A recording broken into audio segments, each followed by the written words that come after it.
such an asshole. How you kids doing? AssholeConsultant.com. Oh, I'm not even tired. Just need a good yawn. Dear Cappy, I recently watched your video on when Islam fell to feminism and weak men. With this and other historical examples of unchecked female nature and weak men leading to collapse, why do you think we don't learn from these examples? Sometimes I believe that someone or something tries to make us forget.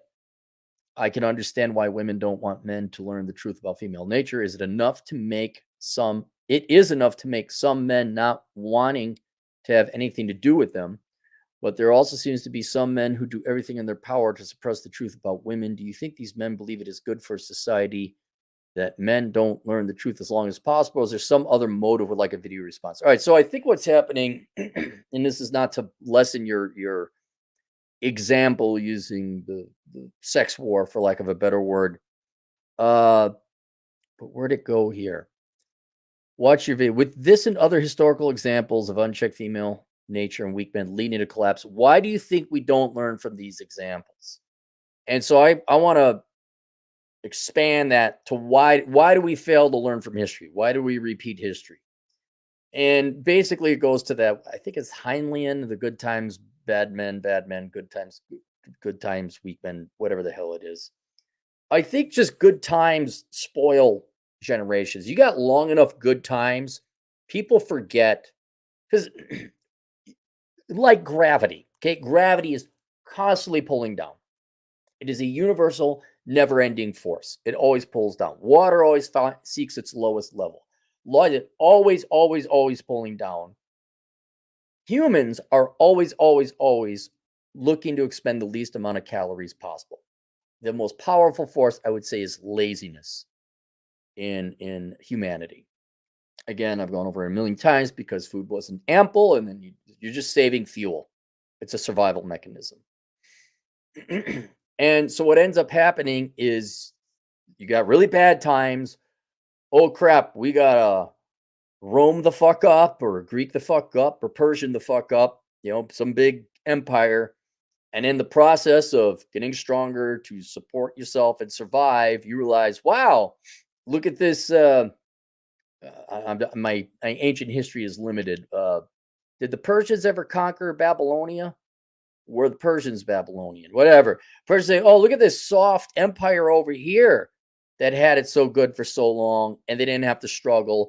And though we grew up in the harsh Carpathian Mountains, look, everyone's going to Caucasus Mountains. Say everyone's going to butcher me. We become this rugged, strong people, and those people over there eating their grapes and sitting in the sun, we can go conquer them. Wasn't really our plan. We just kind of, man, look at that. Look at their fertile land. Look how they ain't got to stop us. And so the bad times create the strong men who then go and put in more work than it would be to merely support themselves. You get good times thereafter. Enough generations go by. That's why I put the baby boomer hippie up there. Yeah, the parents' generation fought World War II, went through the Great Depression. Hell, some of them were in World War I if the age was right. And then the hippies, what did they have? Like, hey, man, there's no problems. Everything was great. They got their little radio flyer wagon when they were 8 years old in 1958. What did they, what problems did they possibly have? And only in a very pampered, problem-free world could you come up with a concept that just love solves everything, man. Dude. And if you really ain't got no problems or never experienced them, you forget them. You even lack the idea. Well, why would they do that? We haven't done anything in this. Well, because they can. You got some nice fertile soil over there. You make some nice grapes. We're just going to take it because you like playing your lute and petting unicorns. Whatever the hell the rich people did in the ancient times. I don't know. They're all wearing white robes and togas as far as I can tell. It was the Eloi and the Murloc. And so the weak people forget the lessons of the hard people. And we almost to the point they don't believe that there is evil. Like people would call, or just people adversarial to them, not necessarily evil, but let's just call it like bad people will do bad things to them. It doesn't even dawn on them. And they certainly never learn the harsh lessons of life. Like your number, just like laziness is constantly fighting against you, nature is constantly fighting against you. You you have the infrastructure that the Romans laid alone span many generations to support people who didn't have to put in aqueducts. Do you guys know how to build the Hoover Dam? I sure the hell don't. That thing was built in the 30s. Interstate system that was started in the 50s. And so no, people get so far removed from having to carve out a living from life and therefore learning how the real world works, how the law of nature works, because we're and also you can extend it how long you can prevent multiple generations now where technology allows you to tame nature and keep it at bay so that but inevitably you overbreed the technology's ability to support your population. Oh my god, why are we so poor? I don't know, it might be the 8 kids you have. Just I'm no economist, but, or more modernly, what we got now. Let's just print off more money. Why are things so expensive? You're starting to see the hard times. Zoomers are facing. They're the generations that's going to face the hard time. Your hard times are finally here. It wasn't a cakewalk necessarily before, but you got the hard times now, and they are the weak men who are going to become the strong men in the hard times. Now, whether they usher in good new times is going to be another issue. So, when you say why, in this particular instance, why have men, although we are rediscovering what would be older wisdom, folksy wisdom about men and women's dynamics, why are there still men who, in this individual case, still want to believe in traditional what women say and this and that and take them at their word? Well, the times have been good. I know really suffered in we've had some recessions and all, but it wasn't anything like an actual critical collapse. I also think it's so in general, it's also like economic collapses or the Titanic sinking. It doesn't happen until it does. The Titanic was sinking slowly and then it went fast. In economic collapses happen kind of same thing. As long as the electricity is on, what percent of the people actually worry about the national debt to GDP? Most people couldn't even explain that concept in the United States. And so they don't assume ill will. They don't assume malice. They're very poor at threat detection. Nothing bad's happened. Why would we assume anything bad's oh, crazy mechanic working in the bowels of the Titanic saying it's flooding. Stupid blue collar person. Oh, funny economist looking at financial fundamentals of the US economy, telling us we got to cut back on welfare and get real jobs. Oh, what a fill-in-ist and phobe thing there. Until the federal government misses its payments, until we don't have enough electricians to keep the electrical grid up going until housing gets a little too expensive because we don't have enough tradesmen and carpenters, until that bridge collapses. I mean, go read a World Without Men. I go through such a scenario where, the piece of sand causes the avalanche, that kind of thing. Where I'm like, okay, so there's a train, it gets derailed because someone didn't do their job. But on that train was the electronic equipment to keep the electrical grid up. Well, that doesn't happen, and we can't fix the bridge, and you could just see where it starts to cascade. Where one mistake, because the economy is so taxed and running to its limit of its productive capacity with the dwindling percentage of functional people.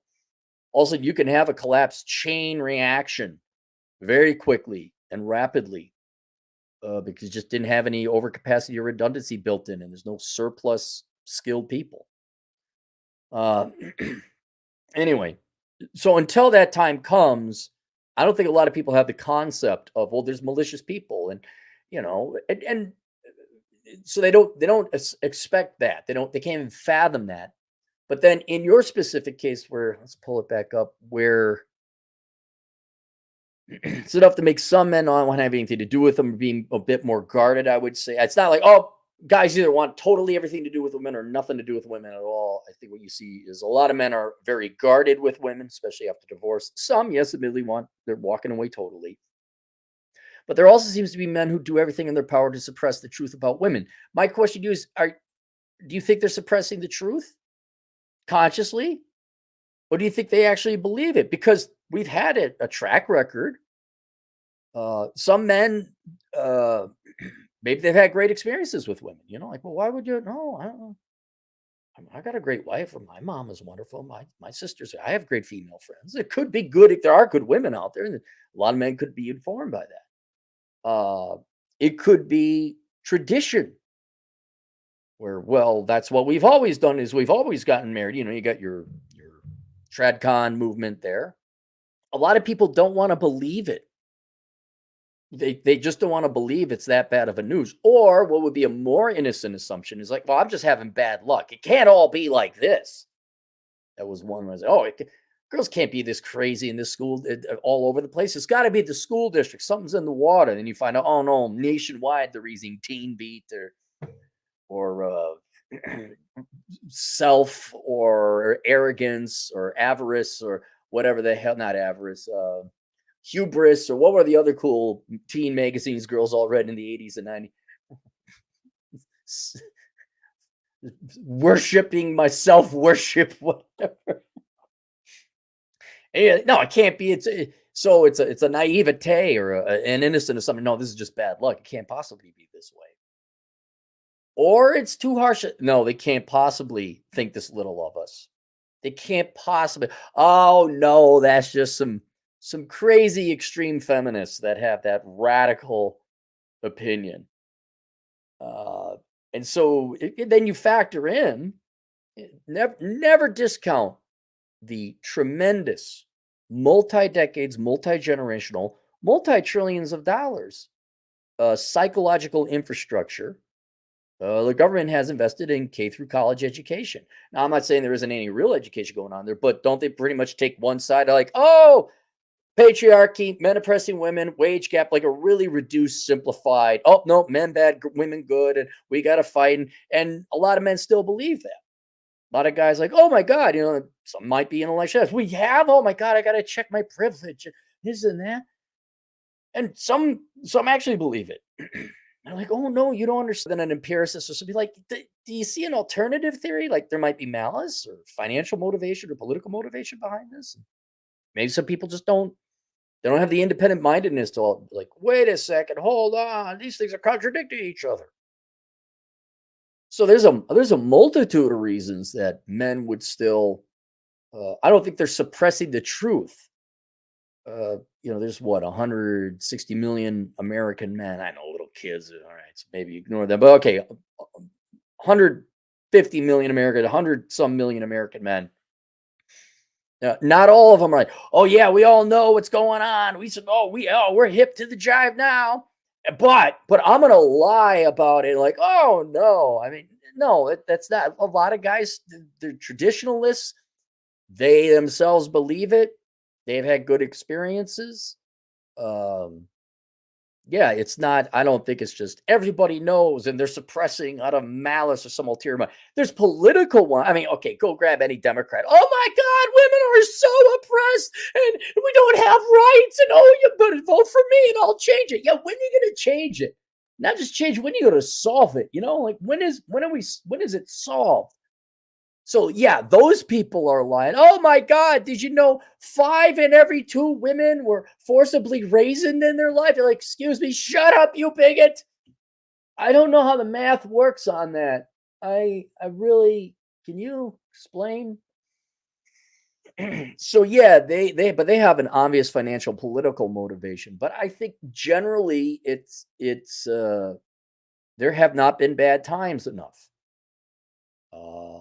A lot of men aren't old enough. A lot of men don't want to believe it because they're afraid of what that means. That they have to change their lives significantly and drastically to have their actions and investments be. They have to abandon all their social investments, psychological investments they made in one particular life outlook, and have to rebuild and start anew. Again, there's some men have good experiences with women. I wouldn't say that's the majority, to be perfectly honest. Uh, and then there's some who just believe they believe what they were told, K through college. Oh yeah, okay. And you could sit there like, how many more Disney movies need to be made? Well, how we literally have it where it's legal to discriminate against men in hiring now. That's perfectly legal, although the one of the more recent Supreme Court cases indicates it's not. But socially, it's perfectly acceptable. And some people are starting to wake up from the matrix and look at that. Yeah, it's not everybody. Not everyone wakes up from the matrix. But that doesn't mean they're maliciously trying to suppress the truth about whether you want to call it women or socialism or identity politics, or I call it tradeism. The importance of life. I mean, look at you want to talk about a brilliant job. Look at how I don't think it's so much the government, but corporations and even Americans themselves have done a brilliant job brainwashing themselves and future generations to think materialism is the most important thing. But you guys are hoodwinked to think that a fancy car is really important. Like you really need that fancy car, or that you need a McMansion in the sub. You need stuff. Holy cow, do you guys need stuff? You want to talk about, gosh, damn near 90%, because we've had no problems. And you can finance it on credit. Well, bail you out. Oh, no, don't worry about it. You want to talk about not lying or suppression, but where the vast majority of the people believe a lie. Holy cow, look at the materialism. Look at consumerism as primary. Can you think of a religion or a value system or a cause that is higher ranked nationwide than consumerism in the United States? Well, that's because they didn't live through a Great Depression. They didn't have to like save buttons. They didn't literally, no one's had to tighten their belts in decades. Coming up like in 90 years, we haven't had to tighten belts. Yeah, what? 5 more years would be a 100-year anniversary of the start of the Great Depression, 1929. Yeah. So yeah, I think it's that the good times sometimes can be expanded through the use of technology or global politics and power dynamics to span multiple generations, that you just forget history and forget the bad times and forget how vicious nature can be, not to mention other human beings. They just, you know, take a look at the Zoomers. The Zoomers, or any young person, I guess, today, they literally never knew what it was like to starve. It's all obesity. There's no starvation. It's the opposite problem, although that's been true for quite a number of generations. The idea that we don't have enough food and we got to start making soup, going to bed hungry. That's not, no one, there's a study. Fuck your study. Shut the fuck up with your bullshit study. Right? I see fat kids on welfare. That's not how it should work. No. And then, try to explain hunger. I mean, I know everyone gets hungry every once in a while, but like, no joke, kind of like, yeah, you're hungry, but you don't get to eat. You just suffer with it. Your body goes and gets your fat reserves, and you literally have to tighten your belt. Yeah, but then the bad times come again, and nature comes by and clobbers everyone over the head with the mallet of reality. Oh, wait, we gotta work, but I want to get my master's degree in political science. Oh.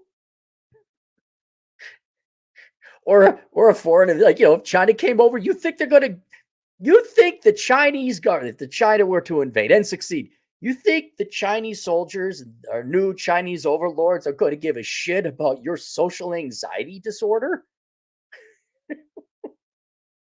you, you, you're going to have reality is going to come back. Oh, it's going to come back in style, man. It's going to come back in style. It's going to show up in a big old super donk pimp mobile from the 70s with a chandelier, like in not the Great Escape, Escape from New York.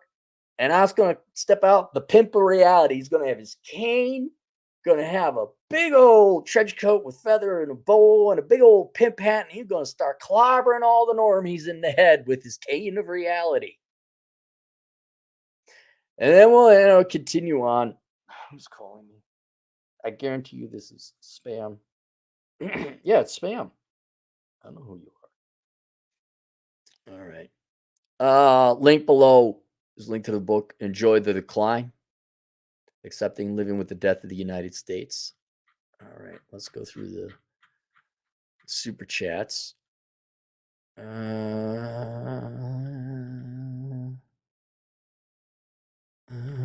Scrolling. Mark Magana, $5. I've noticed the latest batch of 18 to 21-year-old girls don't seem to have as many with the tattoos and face piercings. Maybe we've turned a corner. I don't know. This is not to belittle 18 to 21-year-old girls, but that's 18 to 21-year-olds in general are not exactly your deep philosophers. I don't think they've tremendously or fully consciously they sat down like, hey, wait a minute, that's GDP and look at our happiness studies of women post-menopausal. This is all bullshit. I don't think they've done that. I think this is just your natural ebb and flow. For a while in the 80s, poofy bangs were all the rage, and then they weren't. And then somewhere in the aughts, cold shoulders were all the rage. Look it up. And then they weren't. For way too long, tattoos and piercings and purple hair was all the rage. And now they aren't. I think that's just girls not irrationally looking at that, saying, that looks stupid. Maybe some girls are waking up.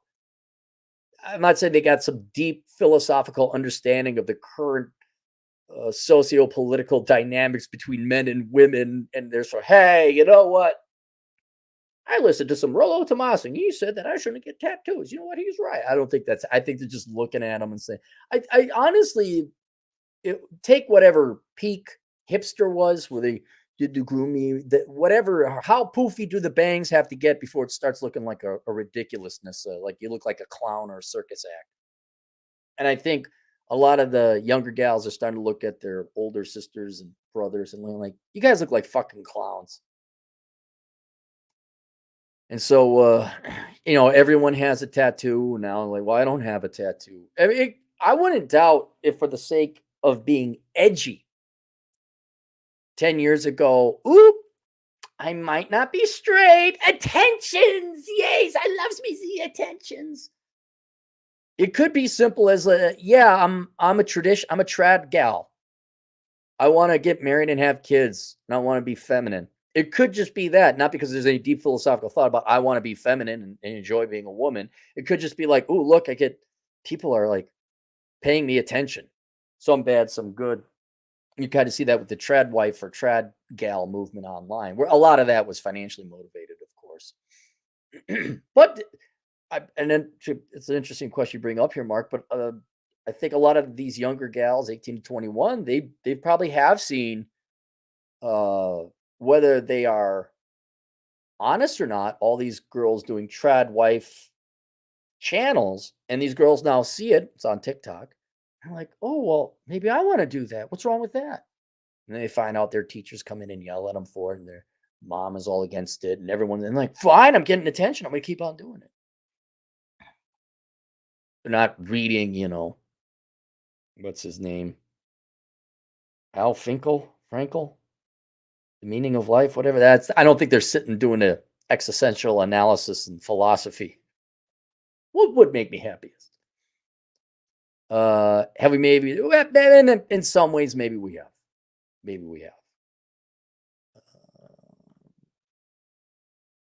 Anything else I gotta go through? ET, $5. Good afternoon, Cappy. Would you recommend getting out of debt first or contribute to a retirement plan first or do both at the same time? Thanks. Really depends on the interest rate. Like, for example, if you have a car loan and it's 2%, well, that's under inflation. So then go towards retirement. But if you got a credit card debt balance and it's 24%, show me where you're going to get a risk-free 24% rate of return. Because that's essentially what you do when you pay off your debts, is whatever the interest rate is, because you're the risk of not paying it back. So if you pay it off, you're getting a 24% rate of return on you paying that off, because that's what you're saving on the interest rate. So it really depends on the interest rate. Ideally, you do a little both because you get some tax benefits in doing your retirement plan if it's like an IRA or something. Can you work? Hey, look, ET, you know how you get out of debt? You work 2 jobs, man. You work 2 jobs. That's how it is. You work 2 jobs. So you get the money and then you can contribute to both. And do you really have anything else going on? I'm not saying you don't got no life, but really, do younger people have anything going on in life right now? And especially for men, girls, I can understand. You're out getting partying. Every guy wants to take you out. Absolutely, go avail yourself of it. It's in your best interest. But for guys, like you're a 21-year-old guy, like if you're 20, you can't even go drink. Like what? You might as well go with it. No one, you don't have tremendous. Girls aren't lining up to go out with you. You got shit to do. Go make hay while the sun shines. All right, that's it. Link below. Cheat. No, what the hell do I have linked below? Honest to God. Enjoy the decline. We'll see you guys later. Toodles.